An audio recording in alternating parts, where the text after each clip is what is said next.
बिसरो मत बिसरो, ये तीन बिंदु मत बिसरो मत बिसरो। बीती बातों पे बिंदु धरो, बीती बातों पे बिंदु धरो, बिंदु बनो उसे याद करो, बिंदु बनो उसे याद करो। ये तीन बिंदु मत बिसरो मत बिसरो। बीती बातों पे बिंदु धरो, बिंदु बनो उसे याद करो। ये तीन बिंदु मत बिसरो मत बिसरो।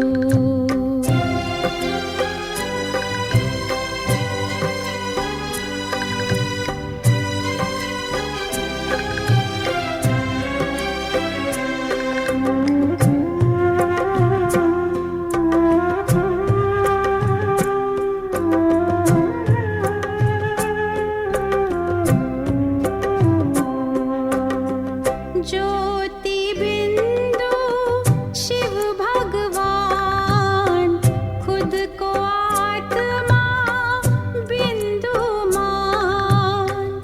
ज्योति बिंदु शिव भगवान, खुद को आत्मा बिंदु मान। बिंदु को मत छोटा जान, बिंदु है ये सिंधु समान।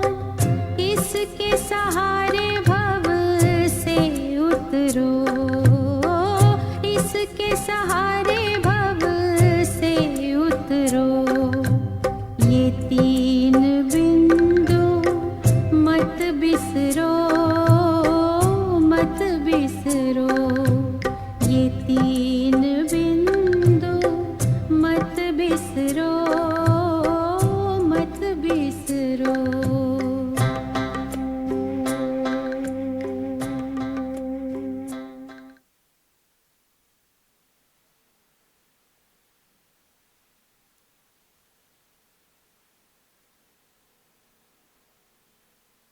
ओम शांति, ओम शांति, ओम शांति। बाबा के मधुर महावाक्य हम सभी प्रतिदिन सुनते हैं और विशेषकर संडे के अव्यक्त मुरलियाँ बहुत पावरफुल महसूस होती है।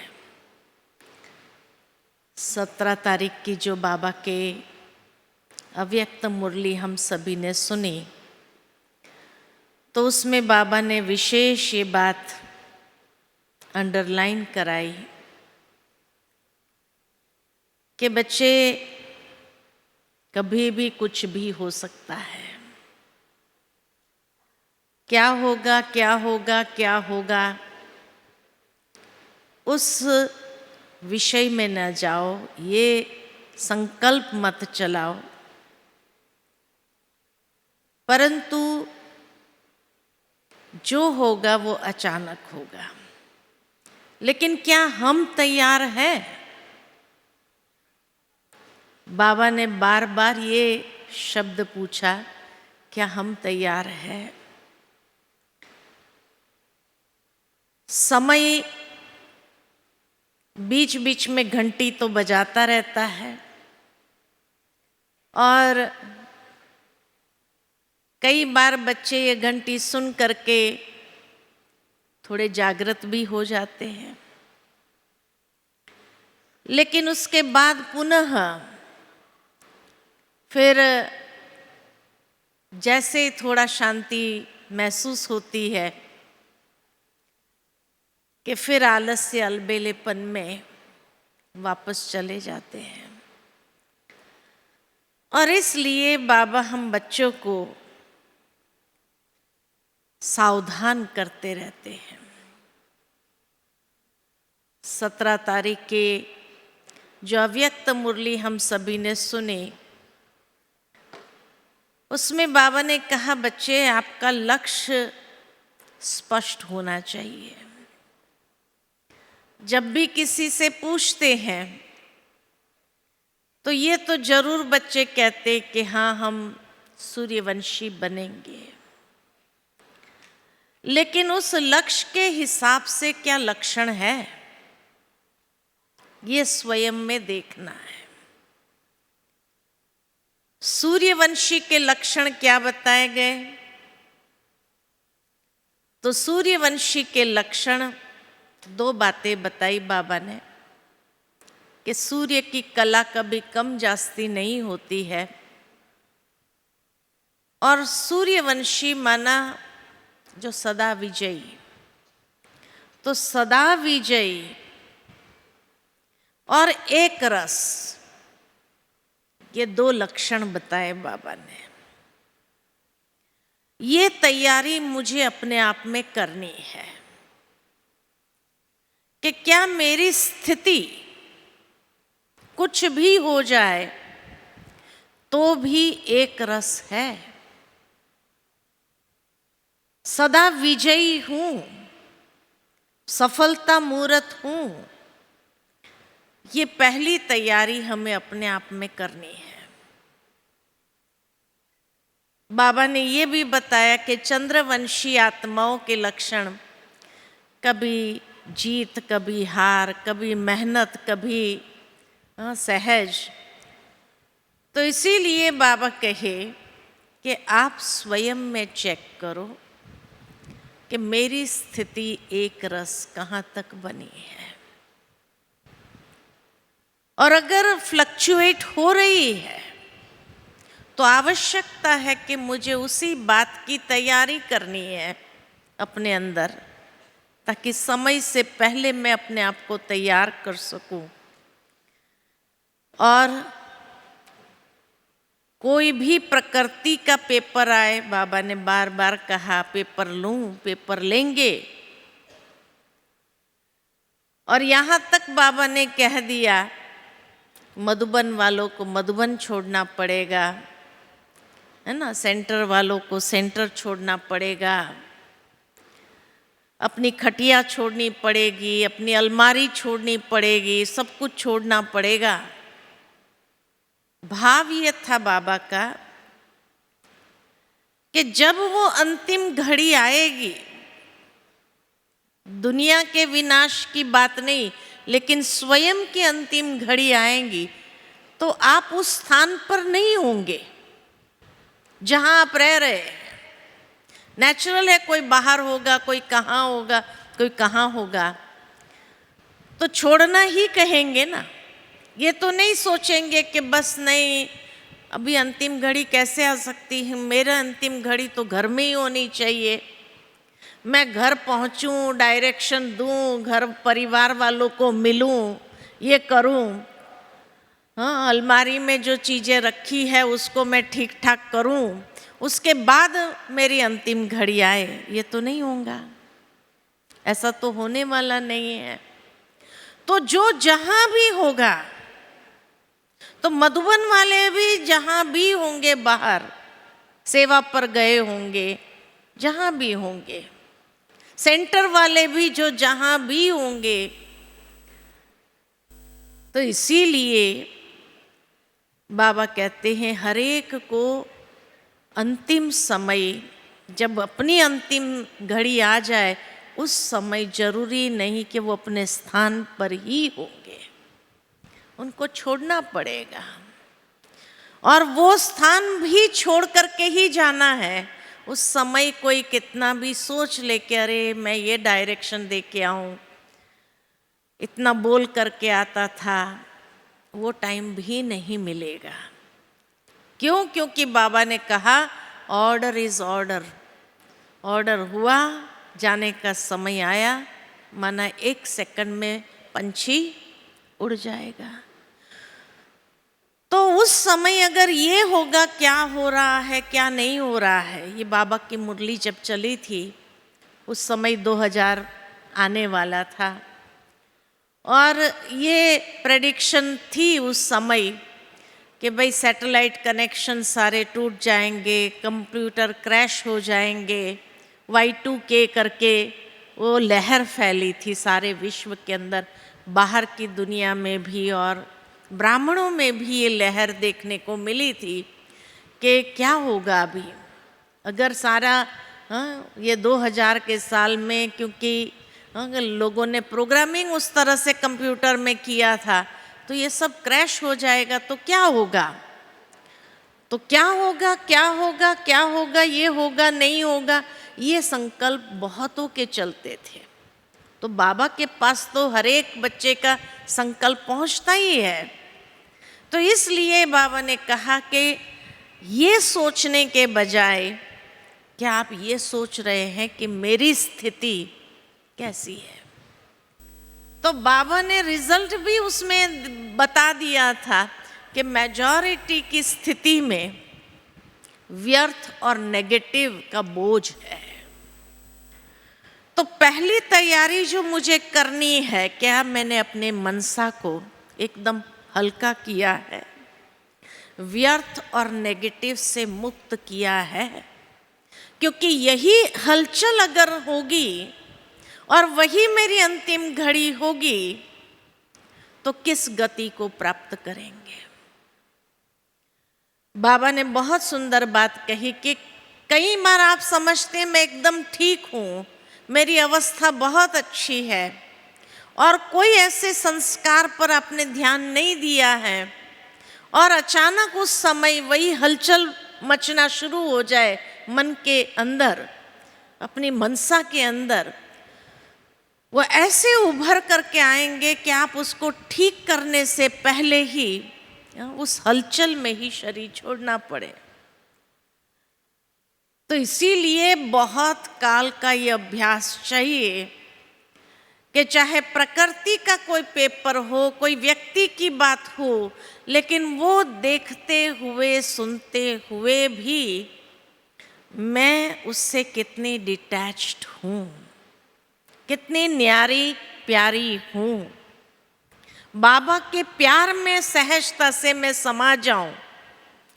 बाबा आजकल के हर संडे की मुरली के लास्ट में हम बच्चों से ड्रिल कराते हैं कि 1 सेकंड में विदेही बन जाओ, 1 सेकंड में अशरीरी हो जाओ, फिर वापस बाबा के देह में आओ, फिर अचानक वापस अशरीरी बनने का अभ्यास करो।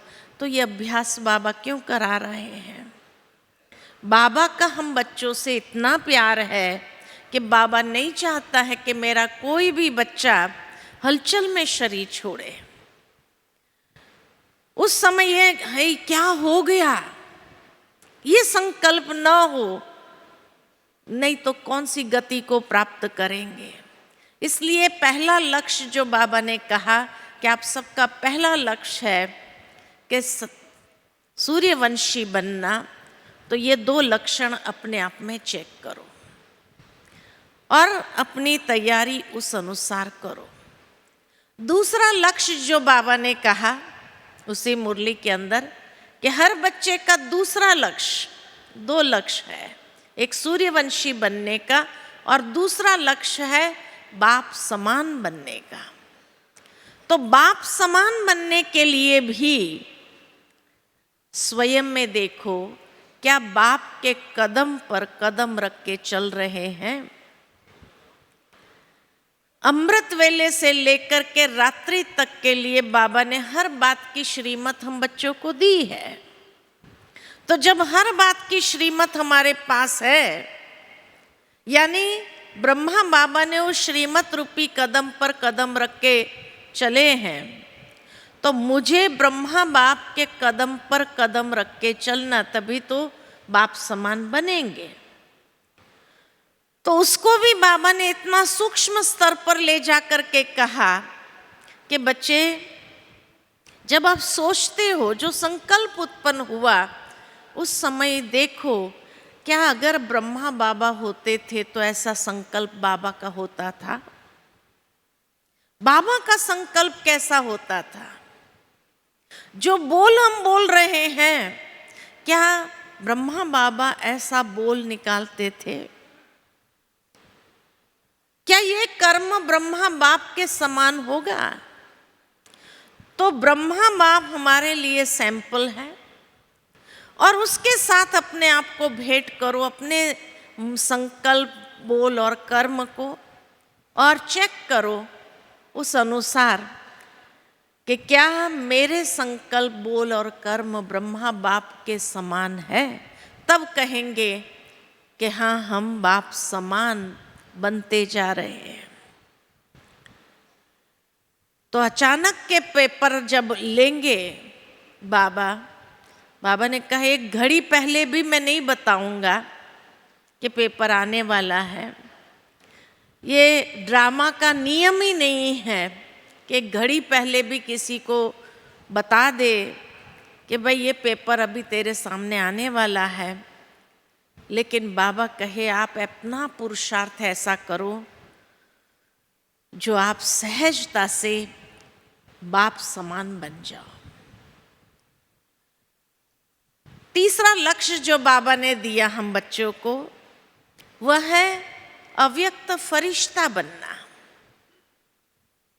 उसी मुरली के अंदर ये 3 लक्ष्य बाबा ने दिए थे। सूर्यवंशी बनना, दूसरा ब्रह्मा बाप समान बनना, और तीसरा अव्यक्त फरिश्ता बनना।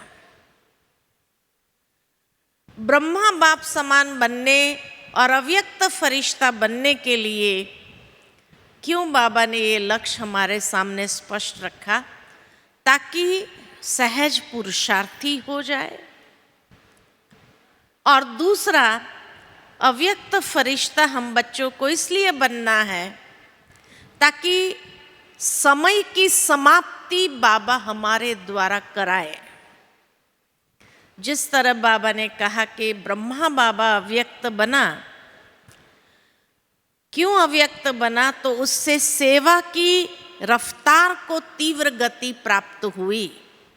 जो देश विदेश की सेवा आरंभ हो गई और इतनी तीव्र गति रफ्तार मिली सेवा को, तो उसको हम सभी सहजता से देख सकते हैं, अनुभव कर सकते हैं। ऐसे बाबा कहे ये जो लक्ष्य तुम बच्चों के सामने है कि मुझे अव्यक्त फरिश्ता बनना है। क्यों बनना है? ताकि समय की समाप्ति, जो फाइनल है समाप्ति, वो हम बच्चों की अव्यक्त स्थिति द्वारा होनी है। जैसे ब्रह्मा बाबा की अव्यक्त स्थिति द्वारा सेवा की गति को तीव्र किया, ऐसे हम बच्चों की अव्यक्त स्थिति द्वारा समय की समाप्ति और संपन्नता ये सहज होगा। तो ये फाइनल कार्य तो हमें करना है ना, उसके लिए भी हमें तैयार होना पड़ेगा। अचानक के पेपर में जो बाबा ने पहले के संडे की मुरली में भी पूछा कि पर्दा उठाऊं, घंटी बजाए, और बाबा ने ये भी कहा प्रकृति तो तैयार है, एक ताली बजाएंगे और प्रकृति तैयार है ही है, वो तो अपना खेल चालू कर देंगी। 5 तत्व तैयार है, लेकिन मेरी तैयारी कहाँ तक है? अच्छा, मेरी तैयारी में क्या क्या तैयारी करनी है मुझे? पहली तैयारी जो हमें करनी है वो है कि कोई भी बात सामने आए तो क्या 1 सेकंड में हम फुल स्टॉप लगा सकते हैं? और फुल स्टॉप तभी लगा सकते हैं जब मेरे पास फुल स्टॉक पॉजिटिविटी का होगा, तब फुल स्टॉप लगा सकेंगे। अगर मेरे पास फुल स्टॉक नहीं है पॉजिटिविटी का, सकारात्मकता का, तो फुल स्टॉप लगाने के बाद भी वापस क्यों, क्या, कैसे, ये क्वेश्चन आरंभ हो जाएंगे। एक को फुल स्टॉप लगाया, दूसरा क्वेश्चन आरंभ होगा, एक को लगाया, तीसरा क्वेश्चन आरंभ होगा। तो इसीलिए कोई भी क्वेश्चन को समाप्त करने के लिए मेरे पास ज्ञान रत्नों का खजाना इतना चाहिए, शक्तियों का खजाना इतना चाहिए, सद्गुणों का खजाना इतना चाहिए, जो सहजता से फुल स्टॉप लगा करके मैं शक्ति स्वरूप स्थिति में स्थित हो सकूं। इसको कहा जाता है एवर रेडी, कि बातें आएगी लास्ट तक भी, क्योंकि अचानक के खेल में एक और बात जुड़ जाती है। अचानक और एवर रेडी के साथ एक और बात जुड़ती है कि हर चीज अति में जानी है, तो ये अति साथ में जुड़ना है। जैसे बाबा ने कहा कि विकार भी फुल फोर्स में अंत में सामने आएंगे, बातें भी फुल फोर्स में आपके सामने आएगी। तो जब बातें आनी है, परिस्थिति फुल फोर्स में आनी है, क्योंकि माया अपना अंतिम दांव तो चलेगी कि नहीं चलेगी। तो अति में हर चीज जानी है, और अगर अति में जानी है तो वो बातें आएगी, लेकिन क्या एक सेकंड में फुल स्टॉप लगा करके सर्वशक्ति संपन्न होकर के मैं शक्ति स्वरूप स्थिति में सद्गुण जो मेरे पास है उससे शुभ भावना, शुभ कामना निरंतर हर आत्मा के प्रति प्रवाहित करूं, प्रकृति के प्रति प्रवाहित करूं, ऐसी मेरी तैयारी है। तो फुल स्टॉप लगाने के लिए फुल स्टॉक मेरे पास जमा होना चाहिए, तभी तो कहेंगे हाँ हम तैयार हैं। कि इस समय कोई भी पेपर आए तो भी मैं निरंतर शुभ भावना, शुभ कामना प्रवाहित करते हुए शक्ति स्वरूप स्थिति में स्थित होकर के ज्ञान के खजाने को समय अनुसार अप्लाई करते हुए वो संपन्न स्वरूप में मैं एकदम स्थित हो जाऊं, ये तैयारी चाहिए। दूसरा जो बाबा कहते हैं कि जब अचानक और एवर रेडी रहना है, तो एवर रेडी किसको कहते हैं? जैसे मान लो कि माउंट आबू आने के लिए कोई आपको कहे चलेंगे माउंट आबू, हाँ क्यों नहीं चलेंगे, जरूर चलेंगे। लेकिन माउंट आबू आने तक का टिकट का भाड़ा मेरे पास नहीं है, इतना भी मैंने पैसा जमा नहीं किया है, तो कैसे जाएंगे माउंट आबू? चलो यहाँ तो फिर भी कोई रहमदिल होकर के टिकट निकाल करके दे देंगे आपको, है ना, कि चलो तुम्हारी टिकट का पैसा मैं दे दूंगा, खर्चा मैं दे दूंगा। लेकिन जब यहाँ से जाना है तो क्या जिस पुरुषार्थ में मैं अभी हूँ उस अनुसार बाबा मुझे कहाँ स्थान देगा, ये सोचो। तो क्या मेरे पास सारे कल्प के लिए इतना जमा का खाता है, इतना जमा का खाता, इतना बैंक बैलेंस है जिसके आधार पर हम चल सके सारा कल्प? क्योंकि 5000 साल मुझे चलना है, तो किस बेसिस पर चलेंगे? तो बाबा हमेशा कहते 3 खाते जमा होने चाहिए। 3 खाते। कौन से 3 खाते जमा होना चाहिए? पहला खाता जमा होना चाहिए स्व पुरुषार्थ द्वारा प्रारब्ध का खाता जमा होना चाहिए। इतना मेरा स्व पुरुषार्थ हो, स्वयं के ऊपर इतना अधिकार हो मेरा, हर कर्मेंद्रिय के ऊपर इतना अधिकार हो, या हर कर्मेंद्रिय जीत हूं, माया जीत हूं, निद्रा जीत हूं, तब कहेंगे कि हाँ मेरा जमा का खाता बढ़ता जा रहा है। स्व पुरुषार्थ तो ऐसा जीत अवस्था, क्योंकि बाबा कहते जहां जीत वहां जन्म। आपका जन्म वहां होगा जितना आपने जीत पाया है। तो प्रकृति जीत, माया जीत, कर्मेंद्रिय जीत, निद्रा जीत और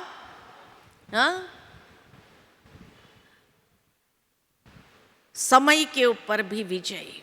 तो ये जीत है, तब वहां हमारा जन्म होगा। जब संपूर्ण माया जीत, प्रकृति जीत, कर्मेंद्रिय जीत होंगे तो मेरा जन्म जरूर है राजाई घराने में होगा। जिसने संपूर्ण विजय प्राप्त किया है तो वो राजाई घराने में जाएगा। अगर जीत नहीं हुए तो नेचुरल है, मेरा पुरुषार्थ अगर कम है तो दास दासी में जाएंगे या साधारण प्रजा में जाएंगे। तो कितना जीत प्राप्त किया है मैंने, स्वयं के ऊपर देखना है कि ये पांचों जीत हम बने हैं। प्रकृति जीत, माया जीत, कर्मेंद्रिय जीत, संस्कार जीत और निद्रा जीत, है ना। क्योंकि आज की दुनिया के अंदर हर एक को शरीर की बीमारी होने कारण दवाइयाँ लेते हैं तो नींद आना स्वाभाविक है, क्योंकि दवाइयों में नींद का डोज होता है। तो निद्रा जीत नहीं बन पाते हैं। तो इसीलिए बाबा कहे, कई लोग सोचते हैं कि भाई आयु बड़ी हो गई ना इसलिए नींद आती है, रात को नींद नहीं आएंगी और दिन में क्लास में बैठे बैठे, योग में बैठे बैठे नींद आएगी। क्यों? तो कहेंगे आयु बड़ी है ना। अरे ब्रह्मा बाबा की आयु कितनी थी शरीर छोड़ते समय?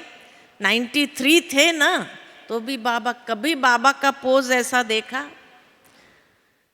बाबा को आयु नहीं लगी थी क्या? फिर भी बाबा ने पुरुषार्थ किया, निद्रा जीत बन करके 2:30 बजे उठ करके भी पुरुषार्थ किया। तो पांचों जीत बाबा बने, है कि नहीं? तो इसीलिए मुझे भी सबसे पहले पुरुषार्थ द्वारा प्रारब्ध का खाता कहाँ काम आएगा? सतयुग त्रेता युग में। मेरा सारा प्रारब्ध अभी के पुरुषार्थ के आधार से फाइनलाइज करती हूँ। दूसरा, दुआओं का खाता, नहीं पुण्य का खाता, कि इतना श्रेष्ठ कर्म करो जो पुण्य का खाता जमा हो। पुण्य का खाता कहाँ काम आएगा? द्वापर युग में जैसे ही सतयुग त्रेता प्रारब्ध पूरा हुआ कि द्वापर युग में जैसे आएंगे तो वहां जन्म कहाँ होगा? तो जितना यहाँ सेवा करके पुण्य कर्म किया है तो उस पुण्य के आधार से, क्योंकि वहां जाने के बाद एकदम मैं पुण्य कर्म करना चालू कर दूं ऐसा तो नहीं होगा। त्रेता युग से ही देवताएं नीचे उतरे हैं तो हर एक फिर भी संपन्न अवस्था में होंगे। जैसे बाबा कई बार मुरली में कहते हैं, सोमनाथ का मंदिर इतना हीरे जवाहरातों का बनाया तो सोचो कि उन लोगों के पास स्वयं के लिए कितना धन होगा। लेकिन उस स्टेज में, उस राजाई घराने में जन्म लेने के लिए संगम युग पर इतना पुण्य किया हुआ होना चाहिए। इसलिए बाबा कई बार कहते, स्व पुरुषार्थ और सेवा अंत तक करना है। स्व पुरुषार्थ सतयुग त्रेता में काम आएगा, एक एक जन्म को फाइनलाइज करेंगे। लेकिन जो पुण्य किया है, सेवा किया है हमने, तो सेवा द्वारा जो पुण्य का खाता जमा हुआ है वो द्वापर से काम में आएगा। उस अनुसार जन्म हम फाइनलाइज करते हैं। जितनी हम तन मन धन समय श्वास शक्ति जिस तरीके से भी सेवा करते हैं, पुण्य जमा किया ना, तो उस अनुसार जन्म, उस क्वालिटी का जन्म हम प्राप्त करते हैं। इसलिए वो वहाँ काम आएगा। और तीसरा है दुआओं का खाता। जो बाबा कहते हैं बच्चे दुआएं देते जाओ, दुआएं लेते जाओ, ये संगम युग की सीजन है दुआएं देने की, दुआएं लेने की। तो ये दुआओं का खाता कहाँ काम आएगा?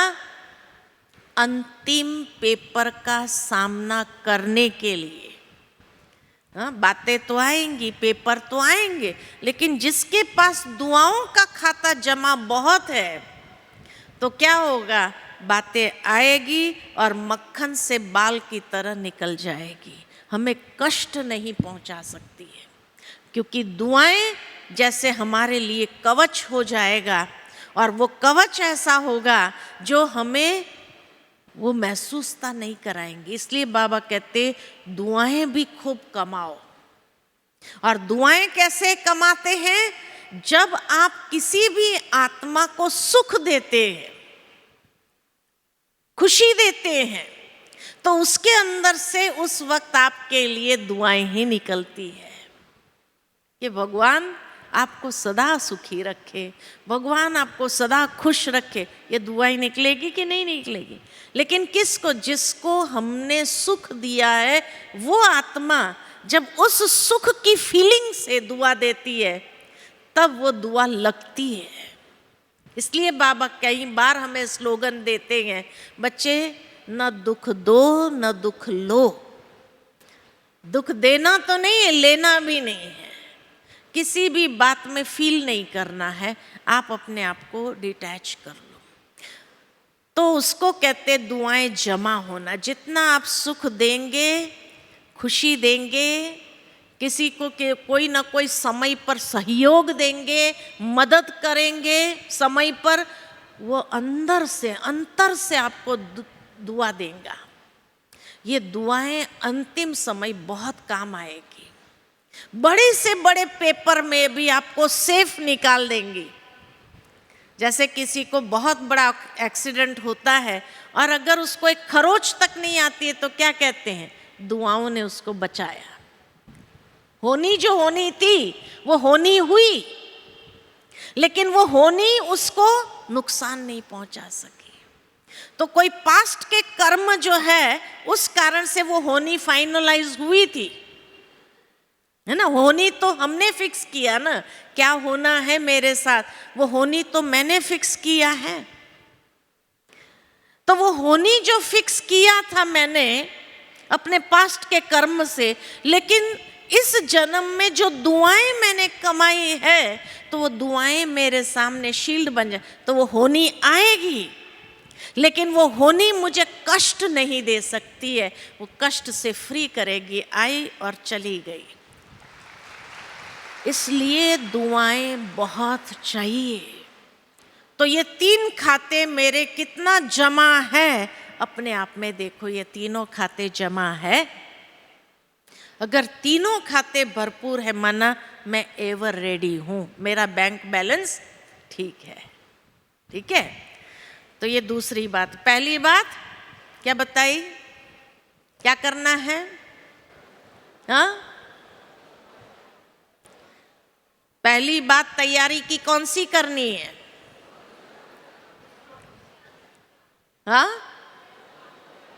हाँ, बाप समान बनना है। तो बाप समान, बाप के जैसे मेरे हर कर्म आदि है ये देखना है। और फरिश्ता बनना है, माना समय की समीपता संपन्नता लानी है, तो उस अनुसार। और दूसरा, जमा का खाता मेरा कितना है ये स्वयं में देखना है। तीसरी बात, एवर रेडी किसको कहा जाता है?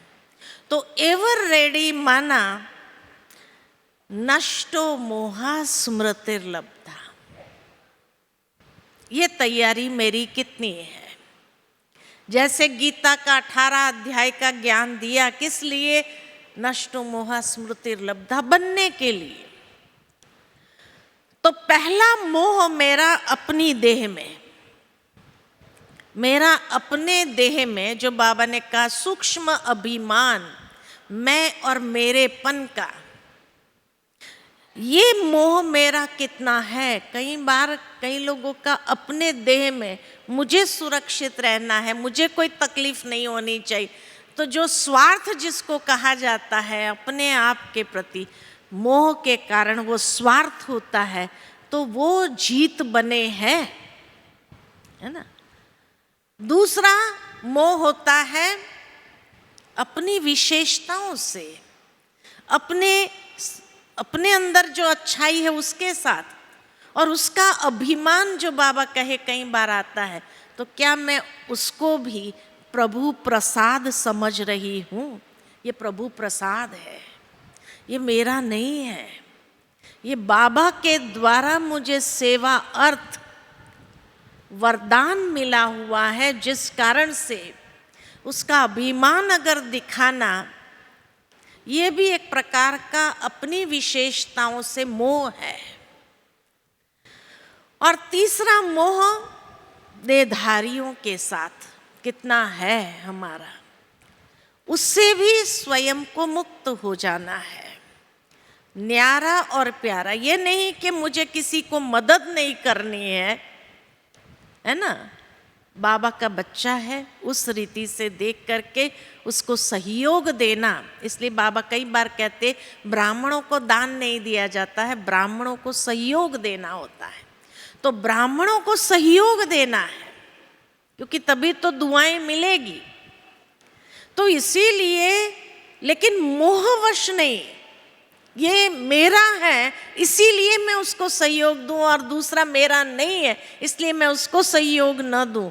नहीं, सब बाबा के बच्चे हैं, सबके प्रति मेरा निस्वार्थ, निश्चल, कोई छल के आधार से नहीं, तो निस्वार्थ निश्चल सहयोग हो। मुझे रिटर्न में कुछ प्राप्त हो, ये भावना के साथ मैं नहीं दूं, उससे भी नष्ट मोहा।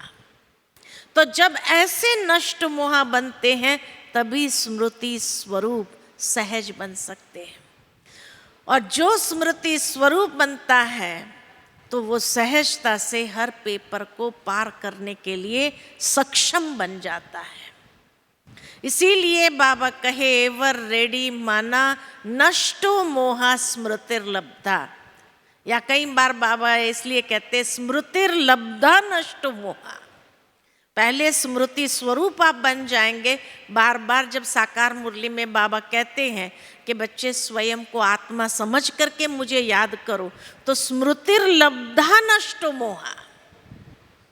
तो जितना आप स्मृति स्वरूप होंगे, उतना नष्ट मोहा बनना सहज होगा। न्यारा प्यारा होकर के आप सहयोग भी देंगे, मदद भी करेंगे, लेकिन डिटैच। तो ये डिटैचमेंट जरूरी है, ये तैयारी मुझे अभी से अपने अंदर करनी, आरंभ करना है। और उसके लिए बाबा ने जैसे मुरली में कहा कि कम से कम मुझे कितने चाहिए, कम से कम कितने चाहिए, 108। 108 कहा ना बाबा ने, कम से कम मुझे ऐसे 108 चाहिए जो एवर रेडी हो। तो मेरा चिंतन चल रहा था कि 108 में कौन आएंगे, कौन आएंगे 108 में, कौन कौन होंगे, समझ सकते हैं कौन होंगे?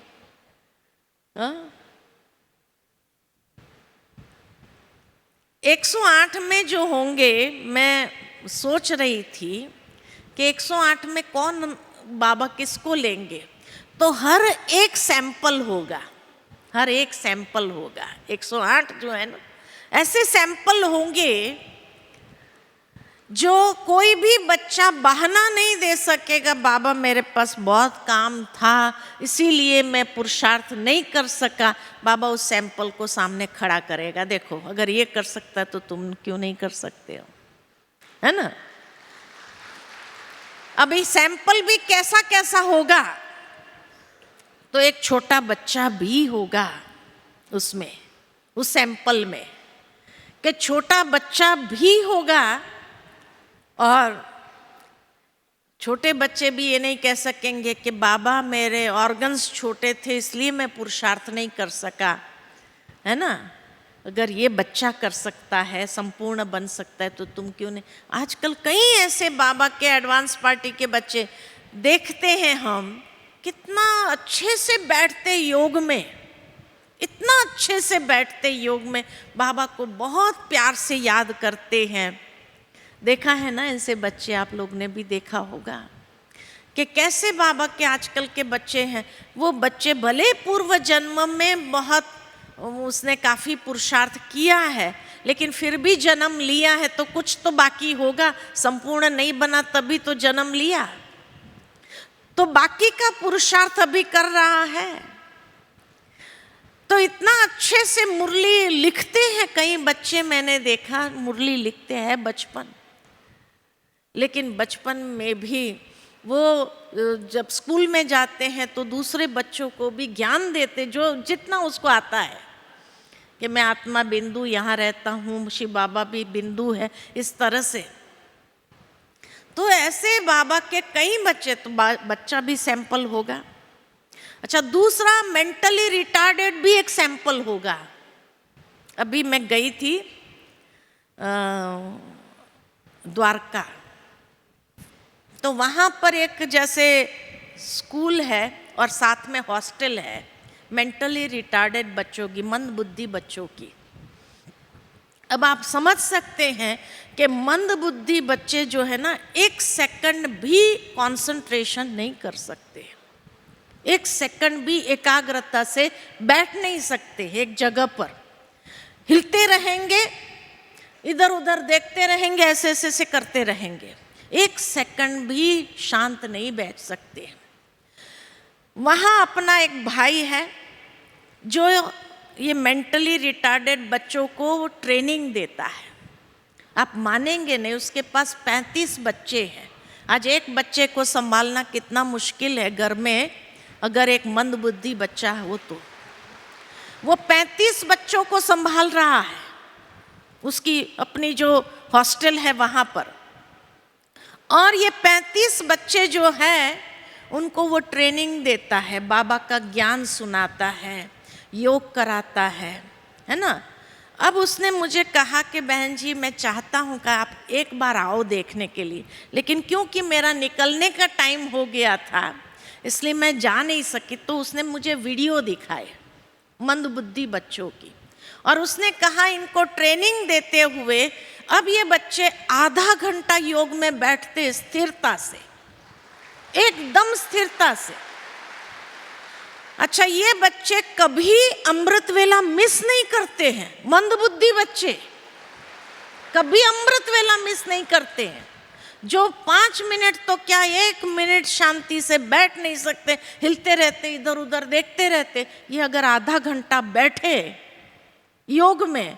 और उसने वीडियो मुझे दिखाया कि कमेंट्री दे करके उनको बिठाता हूँ और ये सब बच्चे समझ। और सबसे बड़ी बात उसने मुझे बताई, योग का जो प्रमाण है कि ये मंद बुद्धि बच्चों में से 3-4 बच्चे जो आधा घंटा योग में बैठते हैं इतना अच्छे से कि उनका ब्रेन डेवलप होने लगा है। योग का सबसे बड़ा प्रमाण है। आप सोचो, वो 35 बच्चों को संभालता है, उसके साथ में है 1-2 जो साथी है, लेकिन उनको बाबा का ज्ञान सुनाता है, योग में बिठाता है। दिनचर्या इनकी अमृत वेले से शाम तक, शाम का योग, नमः शाम का योग ये बच्चे करते हैं और आधा घंटा स्थिरता से बैठते हैं। कहा मेरा लक्ष्य है कि इनको 1 घंटे तक बिठाना स्थिरता से, लेकिन आधा घंटे तक। तो मंद बुद्धि बच्चा जो उसमें होगा वो भी 108 में आएगा या नहीं आएगा, आएगा या नहीं आएंगे। तो एक सैंपल होगा, एक छोटा बच्चा भी होगा, एक मंद बुद्धि व्यक्ति भी होगा। तो एक टॉप पोजीशन में आज देखो हमारी राष्ट्रपति द्रौपदी है, इतनी जगह जाती है लेकिन अमृत वेला कभी मिस नहीं करती है, सात्विक भोजन खाती है। ये नहीं कहती है मुझे इतनी पार्टियों में जाना पड़ता है इसलिए मैं बाहर का खाना खा लेती हूँ, नहीं, कभी नहीं खाती है। तो टॉप पोजीशन वाली ये भी एक आत्मा होगी, तो कोई साइंटिस्ट भी होगा, तो गांव की अनपढ़ माता भी होगी, हर प्रकार का सैंपल होगा या नहीं? 108 सैंपल लेगा बाबा, ताकि कोई बच्चा ये ना कह सके, बहाना ना दे सके, बाबा मैं ऐसा था इसलिए मैं पुरुषार्थ नहीं कर सका। बाबा वो सैंपल आपके आगे खड़ा कर, अगर 108 में ये आ सकता है तो आप क्यों नहीं आ सकते? कहेगा कि नहीं? ये मेरा अपना चिंतन चला, बाबा ने नहीं सुनाया है। मैं सोच रही थी कि 108 में कौन आ सकता है। तो जब ऐसे ऐसे लोग मैं मिलती जा रही हूँ लोगों से, तब मुझे आता है कि बाबा हर प्रकार का सैंपल जरूर रखेगा। जैसे कई बार बाबा मुरली में कहता है कि ब्रह्मा बाबा बुजुर्ग थे, मम्मा जवान थी। ब्रह्मा बाबा अमीर थे, मम्मा गरीब थी। कहते हैं ना, लेकिन फिर भी वो पुरुषार्थ करके 108 में गए ना, 8 नंबर लिया ना, पहला नंबर में आए। तो इस प्रकार 108 जो बाबा को चाहिए समय की समाप्ति को तीव्र करने के लिए, तो वो 108 बच्चे जो बाबा लेंगे वो ऐसे यूनिक सैंपल होंगे। एक बेड रिडन भी होगा बीमारी के कारण, लेकिन एक रस अवस्था वाला होगा। भले बीमारी में है, खटिया पर है, लेकिन सदा मुस्कुराता हुआ चेहरा, मनसा सेवा निरंतर करता हुआ। ऐसे भी बच्चे होंगे या नहीं होंगे? क्या समझते हैं? ऐसे बच्चे होंगे बाबा के। माना हर प्रकार का सैंपल, जो अपने शरीर से इतनी बड़ी शरीर का पेपर पार करते हुए भी तंग नहीं होता हो, ऐसा सैंपल होगा कि नहीं होगा? तो 108 एक विदेश का भी होगा, तो गांव का भी होगा, तो बिजनेसमैन भी होगा, तो कैसा भी माना कोई मजदूर भी होगा। हर प्रकार का सैंपल है उस 108 में। अगर ये सैंपल कर सकते तो हम कर सकते हैं कि नहीं कर सकते हैं? तो ओपन ऑफर है बाबा की, 108 में जो आना चाहे आ सकते हैं। तो क्या करना चाहिए? तैयारी करनी चाहिए, नहीं करनी चाहिए? एवर रेडी बनना चाहिए, नहीं बननी चाहिए? और एवर रेडी की एक निशानी साक्षी दृष्टा। कैसा भी प्रकृति का हलचल हो, कैसी भी बातें हो, लेकिन साक्षी, देखते हुए बाबा को याद करने वाले और सकाश देने वाले, साक्षी, हलचल में आने वाले नहीं। तो एक तो बताया जीत आत्मा, जो संपूर्ण जीत है, ये तैयारी करनी है। दूसरी, जमा का खाता भरपूर होना चाहिए। तीसरा, जो भगवान ने हमें विशेषता आदि दी है वो प्रभु प्रसाद करण करावनहार करा रहा है, ये स्थिति वाला हो। चौथा, नष्ट मोह स्मृतिर लब्धा हो। और पांचवा, साक्षी दृष्टा की स्टेज हो जिसकी। ये 5 तैयारी हमें अपने अंदर करनी है, तब जाकर के हम सूर्यवंशी उस लक्ष्य को, बाप समान बनने के लक्ष्य को और अव्यक्त फरिश्ता बनने के लक्ष्य को सहज प्राप्त कर सके। क्योंकि बातें अचानक आनी है, और साथ में मैंने जो जोड़ा, अति में जाने वाली है परिस्थितियां, बातें। अति में जाते हुए भी साक्षी दृष्टा होकर के हर दृश्य को देखना, ड्रामा के हर दृश्य को देखते हुए बाबा को याद करते, उस समय हाय क्या हो गया, क्या हो गया, क्या होगा नहीं, लेकिन उस समय सहजता से हम अपने शक्तियों का दान देने वाले, मनसा सेवा करने वाले, उस आत्मा को भी, उस रूह को भी राहत देने वाले बने। ये है साक्षी दृष्टा की स्थिति। तो इसलिए ये 5 बातें अपने अंदर पुरुषार्थ करते हुए तैयार हो जाना है ना। तो पहली बात क्या बताई? फुल स्टॉप सहजता से लगा सको, फुल स्टॉक जमा करना हो। दूसरी बात, जमा का खाता भरपूर हो। तीसरी बात नष्टो मोह स्मृतिर्लब्धा। चौथी बात सूक्ष्म में भी मैंपन मेरेपन के अभिमान से मुक्त बाबा ने ये वरदान दिया है। करण करावनहार बाबा है, मैं निमित्त हूँ। निर्माण बनना और करते जाना, उसका अभिमान न आए। और पांचवा साक्षी दृष्टा होना, तब कहेंगे कि हाँ अचानक एवर रेडी। और उसके लिए ये बहुत काल का अभ्यास आवश्यक है। ठीक है, तो न्यारा प्यारा डिटैच होकर के इस पुरुषार्थ में अपने आप को परिपक्व करना है, तब कहेंगे कि हाँ हम तैयार हैं। ठीक है, अच्छा, ओम शांति।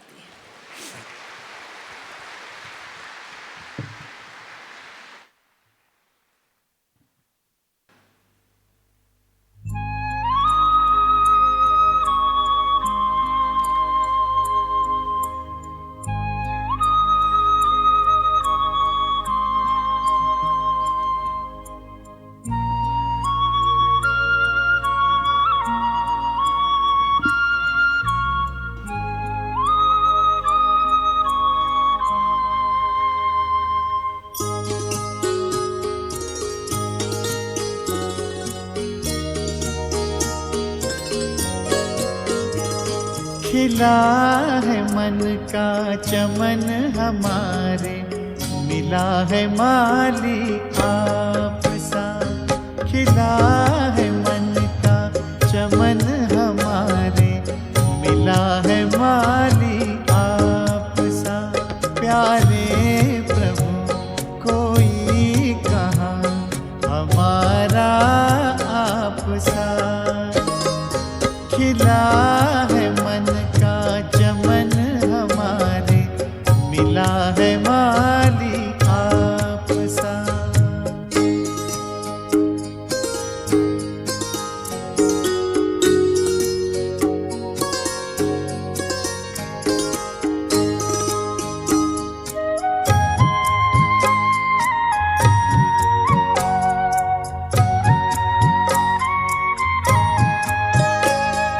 ज्ञान का है बीज बोया, त्याग की कल में लगाई।